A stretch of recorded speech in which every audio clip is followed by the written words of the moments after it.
আসসালামু আলাইকুম রহমতুল্লাহি বারাকাতুহু।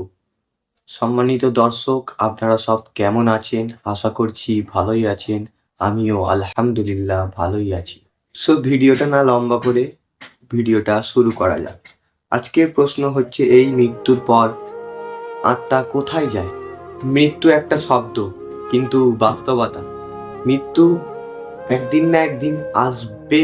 যে যতই ধনী হোক, যে যতই গরিব হোক, যেমনই হোক, মৃত্যু আসবে।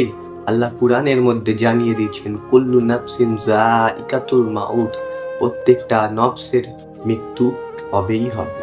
কিন্তু প্রশ্ন একটাই, মৃত্যুর পর আত্মা কোথায় যায়? ইসলামের দৃষ্টিতে মৃত্যুর পর আত্মা সরাসরি জান্নাত বা জাহান্নাম যায় না।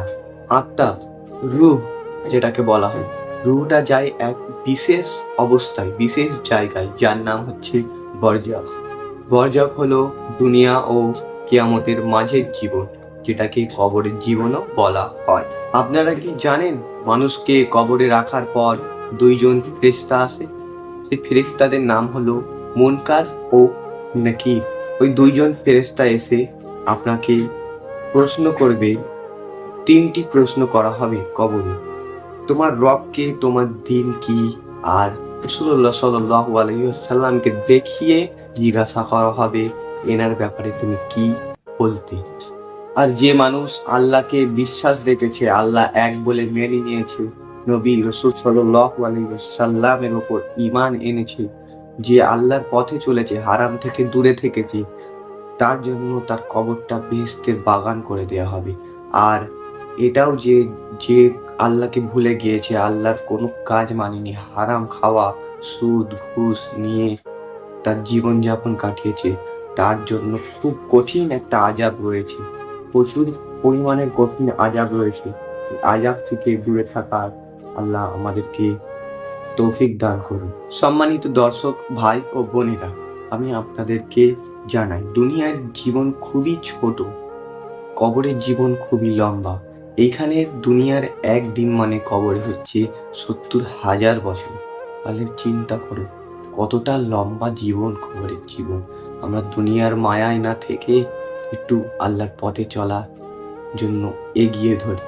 কি ভাবছেন ভাই ও বোনেরা? আজ আমাদের হাতে সময় আছে, আজ তওবা করার সময় আছে। যে কোনো মুহূর্তে মৃত্যু আসতে পারে, তো অবশ্যই তওবাটা করে নেওয়া আপনাদের দরকার। অবশ্যই নামাজে ফেরার সময় এখনো আছে, একটু ফিরে আসার চেষ্টা করেন। আল্লাহ আমাদের সকলকে নামাজ এর দিকে, আল্লাহর পথের দিকে চলার তৌফিক দান করুক, আমিন। হয়তো মানুষ আমাদেরকে ছেড়ে চলে যাবে, কিন্তু আল্লাহ আমাদেরকে কখনো ছেড়ে যাবেন না। আল্লাহ বলেছেন, হাসবুনাল্লাহু ওয়া নি'মাল ওয়াকিল। অবশ্যই আমার জন্য, প্রত্যেকটা মানুষদের জন্য আল্লাহই যথেষ্ট। এই আয়াতটা সবসময় মনে রাখবেন। তো আমার ভিডিওটা অনেকই বড় হয়ে গেছে। আশা করছি ভিডিওটা ভালো লাগলে চ্যানেলটিকে সাবস্ক্রাইব করে নেবেন। প্রত্যেক মাসে একটা করে ভিডিও আনার আমি চেষ্টা করব। অবশ্যই চ্যানেলটি সাবস্ক্রাইব করে ভিডিওটা ভালো লাগলে লাইক ও কমেন্ট করে দেবেন।